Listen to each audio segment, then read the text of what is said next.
country, and we're heading out to Knight Island out the back here. We have an absolute glass out. I reckon it's going to be a cracker of a day. Hey, Tremaine?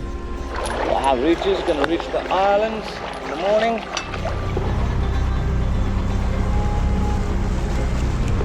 How good is this place, boys? Wow.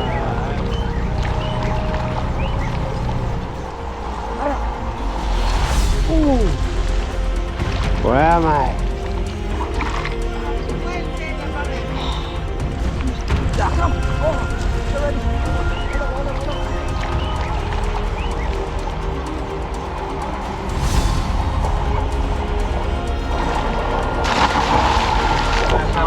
Cream shell, eh?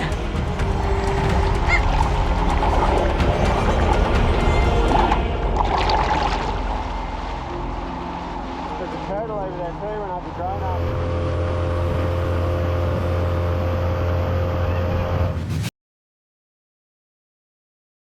Get here, fishy! Oh man. Where are you going, fishy? Where are you going, fishy? Woo! Told you I put it just there, bro. You are putting it to look at that dog. No way. What do you got? What have I got, bro? A big snapper or something, you reckon? A trout. Something good. We only need one fish. What's it about? Good morning, everyone. Welcome back to another episode. Come here, man. That's a nice little rod, eh, bro? It's a ripper. It's a ripper, right? Little ugly stick. Little ugly stick, bro. Getting the job done. What you thinking, brother? That's them. What's that? What's that? Can you see it, Goose? What's that? Oh, it's a trout, bro. Is it? I don't know. Ah, you got me excited. Woo! What? Yeah, mate. Nice one. Good fish, good Oh, fish. there's some fish here, eh? Let's try to get another bait in there. Yeah, I want to get a trout. Alright. Oh, yeah, that's what I was hoping for. I thought you were serious when you yelled out trout. I thought you saw a trout. Yeah.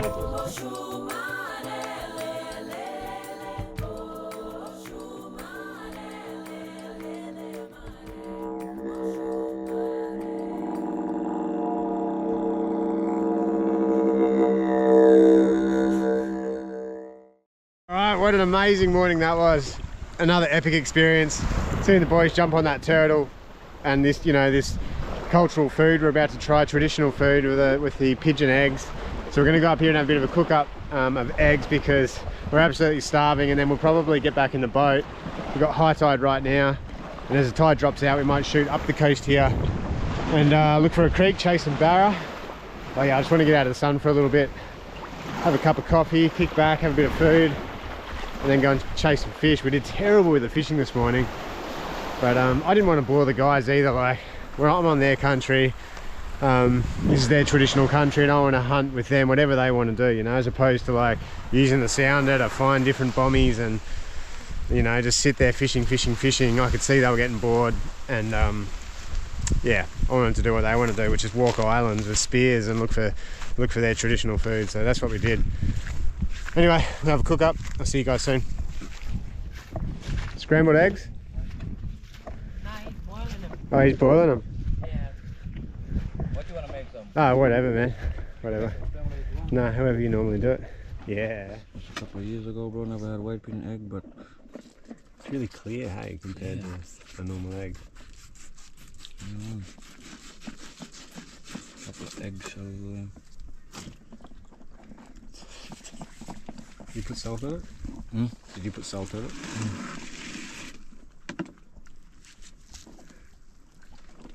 Hey, Good. we'll be angry tonight. Look there. Look, Willie. Oh, you Put that in front to you. Put in front to you. Willie. I'm not taking the little bottom. Orange part. Oh, Willie. Naughty boy. Go bust me. Go fight. But hard work, eh, for this thing. It is. We should have just made a scramble again. Yeah, see, then you would have checked Yeah. if there's eggs in it or not. Yeah, true. Well, that's still heaps, though. Oh, it's still got more. That's good. First time trying it.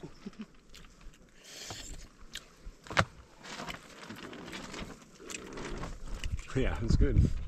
Yeah, No, I thought there was going to be a little bird in there.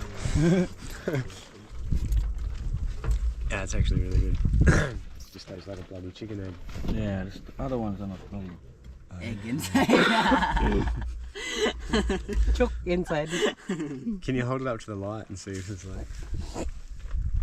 Yeah, this is the vein. You can tell how it's black on the one side. Black on one side and white on the other side. See, this one is just pure white. Oh, yeah. Oh, yeah, a little bit of black. Yeah. I reckon scrambled's going to be really good. It doesn't got him, Bob. Scrambled. I'm gonna film you. I'm gonna go with scramble egg. What happened Yeah, I to your fish, reckon- Goose? You gave up. Half time. I'm not sure if it feels. Yeah, Willie, I fight it also from chicken egg. Ah. Willie!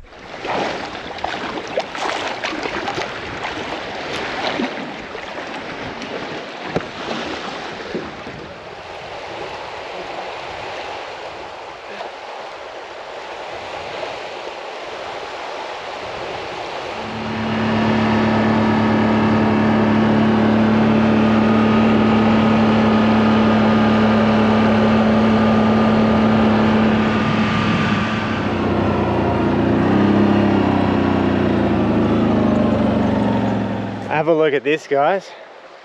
This is a dugout that I found yesterday and I haven't come up and had a look yet. I wanted to wait for you guys. Look at this. Holy dooly. That is a special piece of history right there. Now that could have washed up from Indonesia or anywhere, Fijian Islands, but it very well could have come from here. So the Night Island people, I'm pretty sure the Sand Beach people were this stretch of coastline here. It might have been another name for the tribe, which is Utalungu, but the clans within, the clan that we're here for is the Night Island people, and like I said earlier, they were renowned for being dugong and turtle hunters, particularly dugong. It held a very spiritual place within their people for ceremonies and things like that. I'm going to sit on the other side here. So they were the best at hunting the dugong. They had a dugout canoe like this, but bigger, with an outrigger on either side for stability, because when they harpoon a dugong, it's such a powerful beast, as you saw in the footage yesterday. They're a big creature, and if you spear one and you're side on and it takes off, like, well, you harpoon it and it takes off, you imagine this thing trying to turn, it'll just topple over and you'd fall out. So they had an outrigger on either side. And one of the stories was the boys were down here on the beach. There was Umglo and his best mate Sassy, and one of the elders that rescued Umglo on the beach was one of the first men to find Umglo on the beach. His name was Mardaman, and they were down here. He was like the dugong hunter. He was the big wig, you know, the big man. They were making him a dugout. So the boys are all down here working on the dugout, and they hear screams from the creek mouth from all the women. So they drop everything and they run for the creek mouth. And if you look at here where I am now, there's a creek that follows along the back of the dunes here, comes all the way down. There's a mouth, a creek mouth, just down there where that fallen tree is. So they've run, yeah, I mean, it probably wasn't right here, but it was within, I don't know, a kilometre in either direction of here, I would say. And they've run to the creek mouth. Let's just use this creek as an example. Run to the creek mouth, and all the women are screaming, and the mother of this young boy, I think his name was Tiku or something like that, she's there pulling her hair out. And the other women told the men that while she was fishing, her young boy walked upstream a little bit too far. The saltwater crocodile grabbed him, took him under and took off upstream, and they never saw him again. So quite a sad story, but the men all came together that night and had a meeting about it, sit down around a fire and discuss what they're going to do next. And there were different takes on what to do. Now young Umglo and Sassy were furious about it. They wanted to kill the crocodile, and so did a few of the other men. But other men said, if you kill that one, another young male is going to come in and take over the system anyway, and there's no point. So what they did was they decided nothing's going to happen to this crocodile, leave it, let nature take its course. But Umglo and Sassy weren't happy with that. And the days to come, between the two of them and their other friend, Bruno, they went and trapped a feral pig, and they took it upstream to the back of the creek, and they knew where the saltwater crocodile went and made his stops each day to his female crocodiles where they were nesting. So they've gone upstream and they've set the trap, and they had the plan that they didn't want to kill the crocodile. This is quite cruel, but Umglo wanted to get a spear in the crocodile's eye, so it was like a slow death, and then another male crocodile would come and kill him and take his place. Now it all happened, right? They trapped the pig. They went up there. Finally they let the pig loose, I think, and they might have even cut it to make it start screaming, and this crocodile came out of nowhere, lunged out at the pig, and they all had a few shots with spears, and the crocodile lunged at them. Crazy story. But eventually they had a few spears each, which Aboriginal men always did. Eventually Umglo got his last spear into the crocodile's eye, and it took off into the water with a harpoon sticking out of it, you know, like they used to do with whales. And they could see the water moving as it took off, and this big, like a flagpole sticking out of the water. So they were pretty happy with themselves, and they took off back to camp, never told anyone. But then months later, this is what I was saying the last few days. So to the south here we have the Umpala clan, which is, the Umpala tribe, which is way down south there. Pretty much around the other side of that headland is the Umpala tribe. And to the north, you can't see, but way north of here is CROCODILES, which is, it's quite far north. But I suppose back in those days for ceremonies and stuff, they would move quite a lot and quite far. Now, and they would also use message sticks. So someone would bring a message stick to say that we need to have a ceremony, a discussion, talk about trading items, things like that. So they had this 4-day ceremony and corroboree and trading event with CROCODILES. They came down to this country, and obviously they had Umglo, which is a white boy, which was very the other tribes eventually heard about this young white man who was initiated, and eventually he could speak their language, and they were really intrigued. Actually, the CROCODILES tried to trade several women for Umglo, but the Night Island people wouldn't have a bar of it. So eventually they come down for a 4-day trade. Sorry, this is dragging on a bit. And it was like the 2nd or 3rd day of this ceremony that one of them pulled out a spear tip and said, and the CROCODILES, one of their totems, they all have several totems, but the CROCODILES, one of their totems was the crocodile. So the totem to Aboriginal people, to these clans, was a way of sustainability. So the saltwater crocodile, to the CROCODILES, they were to protect it, and they would not hunt the crocodile. Now it's okay if other tribes are hunting the crocodile, but the issue here was that this crocodile was speared in the eye, not for death, but to cause such injury and such a slow death. So they were furious about that. So he pulls out this spear tip, and he was furious. He said that someone has speared a crocodile. We found it in the skull of a dead crocodile, and it didn't kill the crocodile. It was a long death, and they could hear the screams of pain or something like that. And but they were really angry about it, and they said the spear tip is a Night Islander spear tip. They all have different ways of making their spear tips. So CROCODILES, they knew that this was a Night Islander. So young Umglo jumped up straight away and took the blame for it. He put his hand up and said, that was me, that was my spear, I did that. And everyone was in shock. And before the situation escalated, which could get to a war because they're so defensive of each other, before Mardaman stepped in, Umglo said, I acted alone, my tribe had nothing to do with this, no one else knew about it. And so then he had to leave the ceremony, and the elders would have sat with the elders of the CROCODILES and discussed a punishment for Umglo.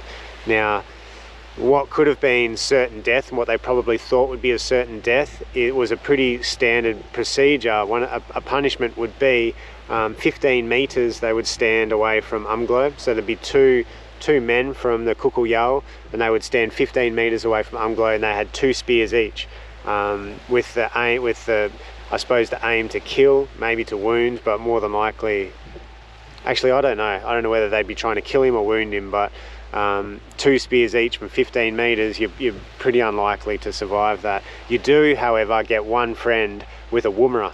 Now a woomera is like a big long piece of timber that they used to throw their spears with, but they'd also use it as a defensive tool and as an offensive tool in battle, because it's such a hard clump of timber. So Sassy's there standing next to Umglo with this woomera and able to deflect the spears as they come at him. 15 meters away, it's not far, and these spears move fast. Trust me, you've seen some of the footage of these boys throwing them. So Umglo came away from it not unscathed, but he wasn't killed, which was pretty lucky. And all that did was build his reputation in the Night Island clan as a as a real, respected Night Islander man. So yeah, just a bit of history there, you know, from this area right here where I'm sitting on the ground and looking at this dugout canoe. I don't think this dugout is from here, being that they were, the Night Islander people were, you know, hunting turtle and hunting dugong.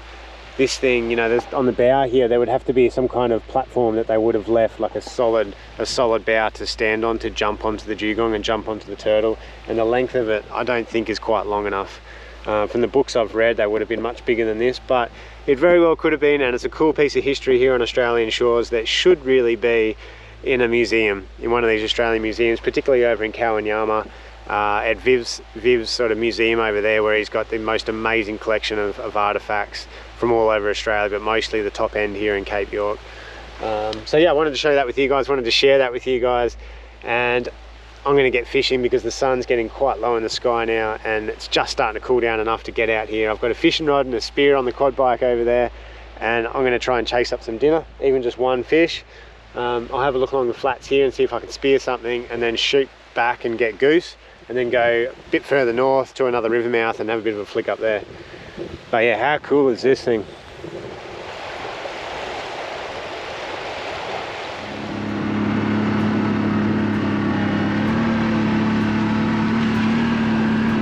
We'll go get some dinner.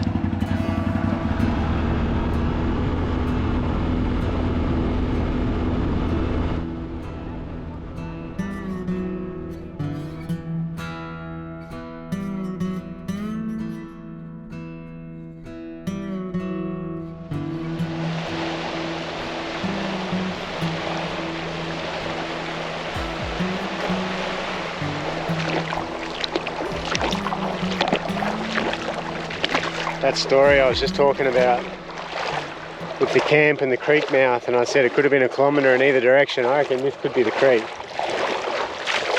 because we're literally right in front of the island.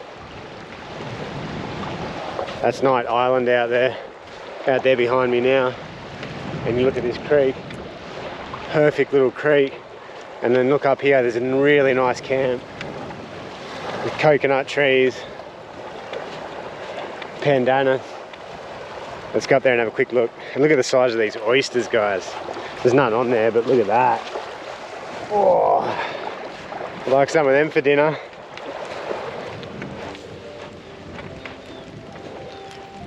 Far out. Does it get any easier than that? Oh, oh, look at these ones. They're a little bit too yellow for me. Oh, those ones up there, and these ones. Let's get a couple of coconuts to go with dinner. Oh, look at this one just sitting here. Too easy.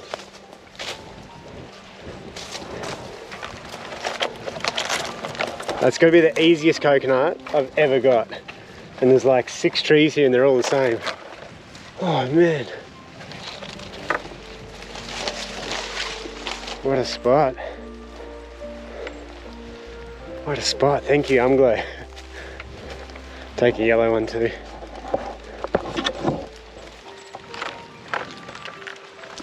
It's so easy, hey?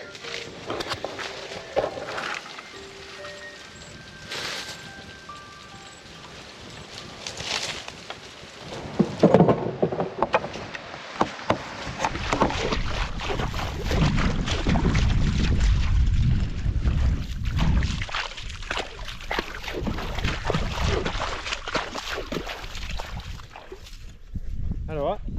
Huh? What'd you say? Had a bullet? Yeah, yesterday. A bullet? Yeah. Really? What, up on here? Yeah.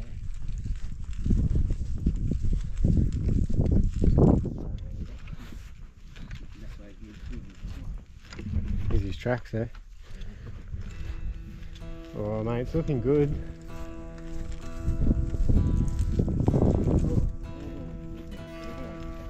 Big guy.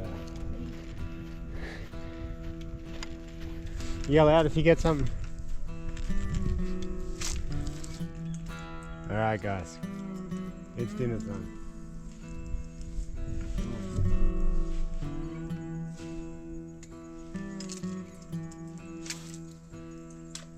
This is on.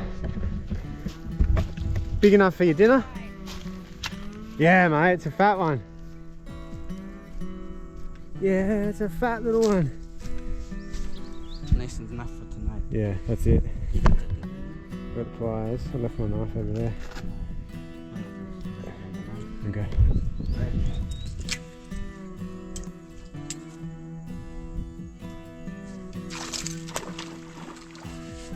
Little one. Little one. Oh, it's little, I can't keep it. Alright, tiny little barra there. Now, I can't keep that one because he's only like 40 centimetres. Let him go, let him grow.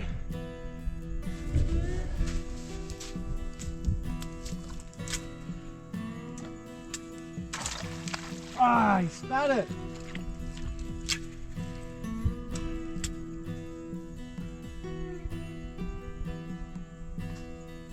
These barra are feeding hard.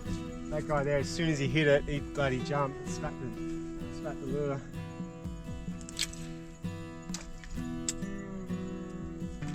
Oh, I missed it. So many little barra in here. Yep. Oh.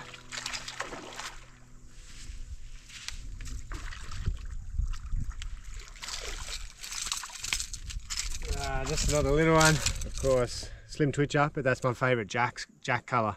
The red and the silver. And the barra tonight, I'm loving it too. Alright, this little guy's got to get back in the drink too. Just a little one.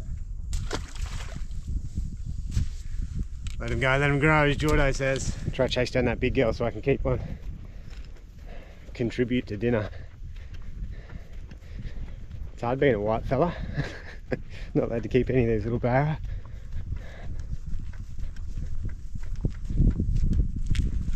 One more spot.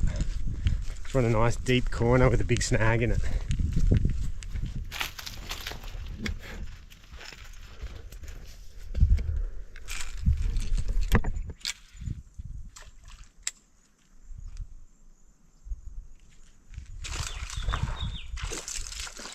Nice golden one, but he's only small.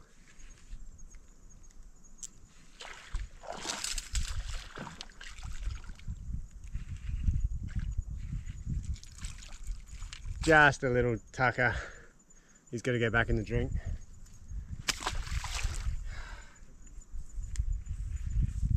Oh, that might have been a big one.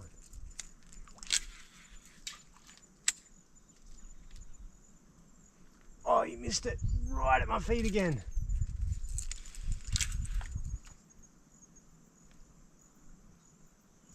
Yep. They're all that same size though. Let's try one more spot. I haven't heard from Goose in a while. I'd say he's been eaten by midgies and he's probably gone back to the bike. He's got his feed. I think he's got 3 barra there. Right, this is the last spot. No more casts after here, except maybe from just there.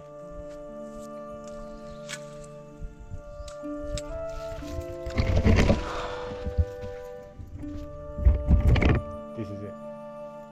Last spot.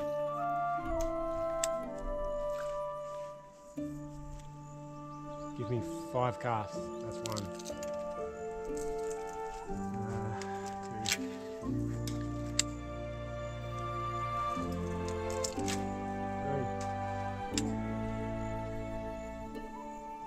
4.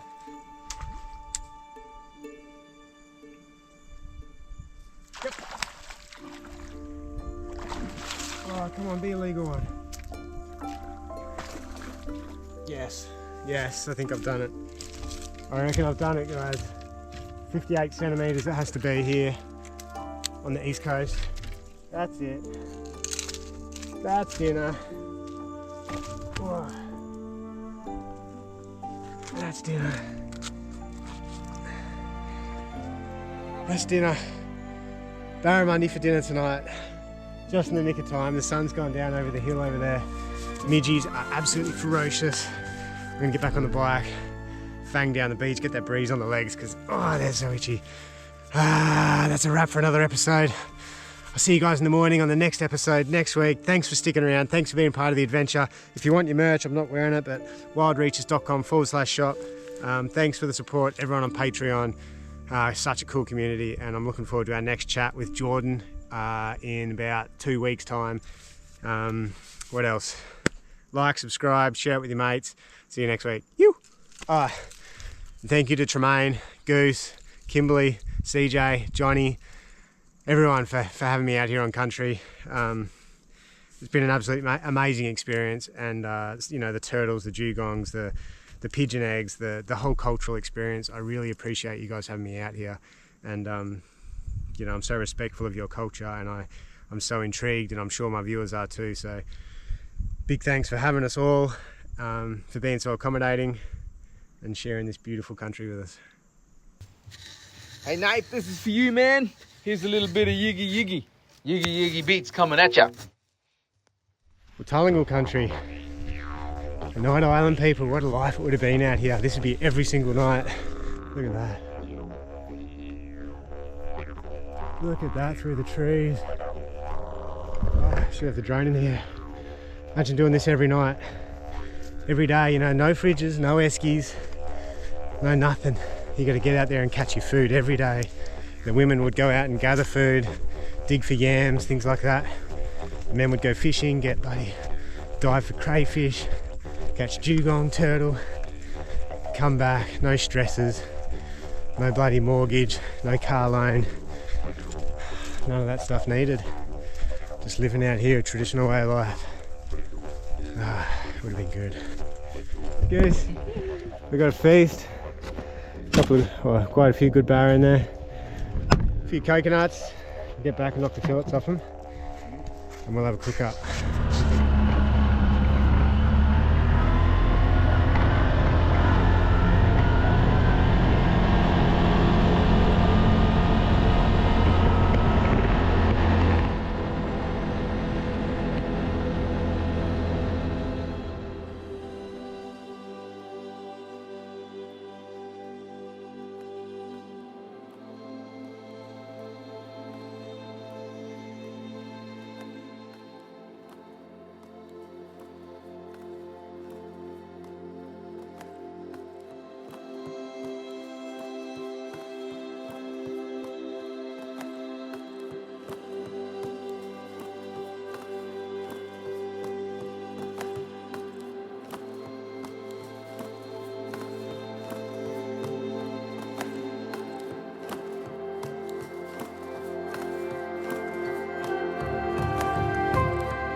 Maybe 10 tablespoons. About that much.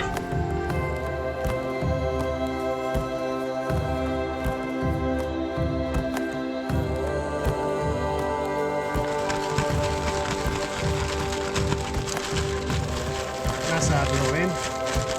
Very good.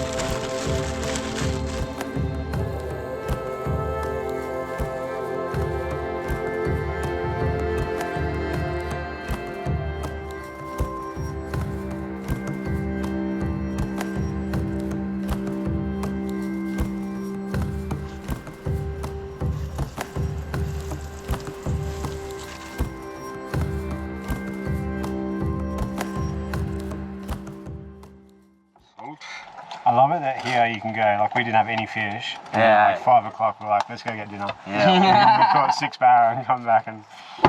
Yeah, I was wondering too. I was thinking, I hope you boys get something there. Yeah. Thought you would, but you just showed up at dinner time. Yeah, bro. Good? Good. This is, I say it again, Oh, what am I doing? I'll eat this all day. Me too. Yeah, well, it's very good, bro. Yeah. One more for the road. Yeah, just Take this out of the way. Oh yeah. dun, dun, dun, dun, dun, dun, dun.